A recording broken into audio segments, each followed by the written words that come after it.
The Commission, in response, unanimously accepts the findings of the Moseneke report. In particular, the Commission notes the rationale and central thesis of the report that community immunity through mass vaccination must be considered as a desirable step in the conduct of a safe, free and fair elections in the Republic. Nanobe Lekomishana yelukhetfo itisekela tiphumo ta Judge Moseneke Kepha kutawudzingeka kutsi itfole lusito enkantolo yelukhetfo noma yemtsetfosisekelo ukuthi inikete imvumo yekuhlehlisa lolukhetfo. Umbuto ke uthi nangabe loku kungaphumeleli ingaba lekomishana itawubhekaphi. There are two options. The one is a constitutional amendment.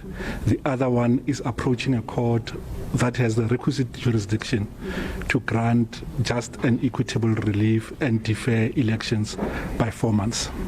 The Commission has briefed council team and council team is looking at the matter. There are a number of courts that would have jurisdiction. The Electoral Court could have jurisdiction, however, it will not be able to sit as a court of final instance because its decision can be reviewed or appealed against in a higher court. Similarly, a high court could decide that it has jurisdiction, but again, its decision will still be subject to an appeal. Kulombiko wakhe Moseneke uphindze waphakamisa ukuthi kungacekelela phansi kuphepha kwebavoti labete tindlela tekubhalisela kuvota online. Ngako ke iIEC kufanele ikuhlehliswe le embili lokubhalisela kuvota lobe kuhlelelwe lempelasondvo letako. The Electoral Commission has pushed back the date of the voter registration that was scheduled for Saturday the 31st of July and Sunday the 1st of August. That is so not because we are approaching court. It is so because on the evidence of health specialists and scientists, we are in a period of high transmission. Ngalesithathu lo engcile lekomishana yetfule umkhankaso wayo wekubhalisela lukhetof online kusukela nyalo sekubhalisele bantfu labatinkulungwane letilishumi kepha ke lekomishana iyakuvuma ukuthi loluhlelo lube netinkinganyana. Netinhlangano tepolitiki itiphawulile ngalesinqumo se-IEC. Welcome the decision of the IEC.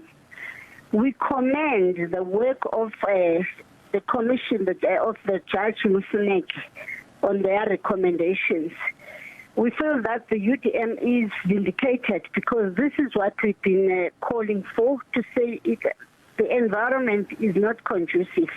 We've always been of the view that the local government elections and any other elections really in the country are not subject to simply extending terms, because the Constitution is quite clear that the term of any council, the term of any parliament is exactly 5 years. And the president then has 3 months to be able to determine or pronounce on the election.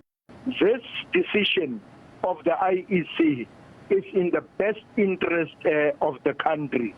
It is a sober decision to adopt and accept the Moseneke report to postpone the local government election to February. We really welcome the fact that the IEC has agreed to accept and adopt the report that was tabled by Deputy Chief Moseneke, because we believe the report in the first instance ensured that there was a widest consultation. It was a 120-page report, and it was made on very, very pragmatic grounds. So we are pleased that they've accepted the report and the recommendations.